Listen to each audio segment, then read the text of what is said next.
On to the next segment.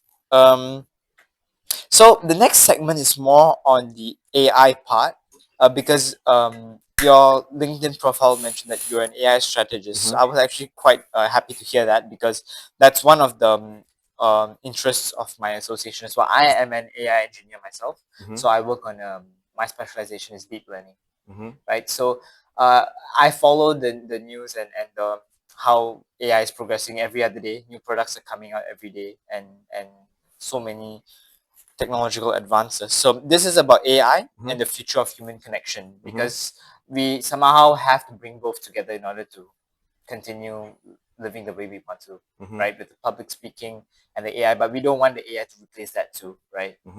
So how is AI transforming the way we communicate and express ideas?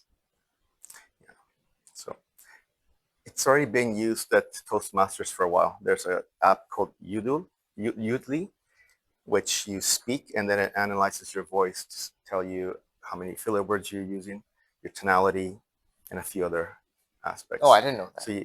So Okay. when you join us Toastmasters, you get access to this app, and Oh, then are the art counters using that? all counters. No, the all counter has to do it on the spot during a meeting. This is you when you're preparing for your speech. You could go on your laptop, you record yourself, and then it'll give you a report at the end. That's helpful. Yeah, it's very helpful. That's helpful. How you sound, it'll evaluate your speech, but in a different way, more the sound and filler words. What's this app called again? Yoodli. Okay, I'm gonna include it in the description for the rest to Yes. refer to as well. So it's already there. So that's for public speaking there. And in regards to how it's changing the way we communicate, I would say it's many different aspects. Now so many of us use ChatGPT to correct the way we write.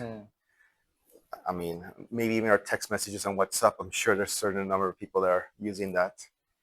And it's already, so we use it a lot to correct our grammar, to help us improve our writing skills. And that's one of the pillars of public communication, which is ability to write. Now, so that's already there. And then you would like to know also the future, you're saying, that question? Yeah, that's my next part. Oh, yeah, I'll let you. Yeah. It's already being used. That's a short answer. The balance between human intuition and machine intelligence. Okay, so we need to. One aspect here that's important for communication is that often when you really start reflecting on what someone is saying to you, often we think about what is the intention behind that message.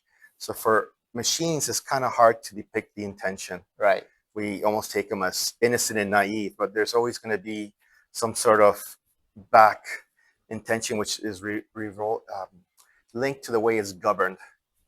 It's going to take you a certain direction. There's always going to be a certain direction in the background. So that's important to understand. Now, human intuition, and what was the other part? Machine intelligence. The balance between the two. What's your opinion on that? It's actually a pretty interesting question. Intuition, balance. I would say that, we're starting to give up our power to the AI, Gen AIs, because we're often depending on them to think for us. Getting a bit lazy. We're getting a bit lazy, so we're using less of our intuition. We're just feeding the data, and we're just taking what it's saying as the best approach. We should use our own natural neural networks a bit more. Because we lose our power, our ability to believe in what we're capable of on the spot. I like to say this to my friends and family who are not in the AI field a lot, is that to me, as a person who has developed bots and models and things to predict and translate and certain things as well, right? I strictly use AI tools as tools, right? Just to cover trivial tasks or things. I like to say it as I use the tools to help me complete tasks that save me more time to do more innovative and creative things that still require my brain to work even more, right? So like I could ask a tool to generate an email for me with the prompts I give it, but I've already thought about what the contents of the email will be, because the body of the email, phrasing the body of the email is not so important, but what ideas go into said email is what's important, right? So that's an example. You want to use the tools as just tools, but you still want to use your own brain to really think and and keep make sure your creativity and imagination never die out. They keep growing every other day. It's important to do that, right? And that's why my mother always tells me, um, read a book, but don't read an ebook.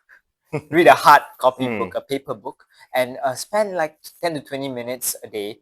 Just read a few pages, read a chapter or two, and your brain can sort of reset itself from screen time. Because I personally, from personal experience, I find that after maybe say 5 hours of coding, right, for my work, right, my brain gets a bit dull. I literally feel my brain getting a bit dull. So I have to splash my face with some ice water, sit down for a bit and read, maybe stretch, and then my brain feels alive again. Like there's actually blood being pumped into my brain, right? So you need that refreshment, and you need to make sure that, from my experience, that tools remain tools. And the brains behind the whole task, project, or whatever it is you're doing is still your brain. So don't be lazy. Yeah, don't be Yeah. lazy.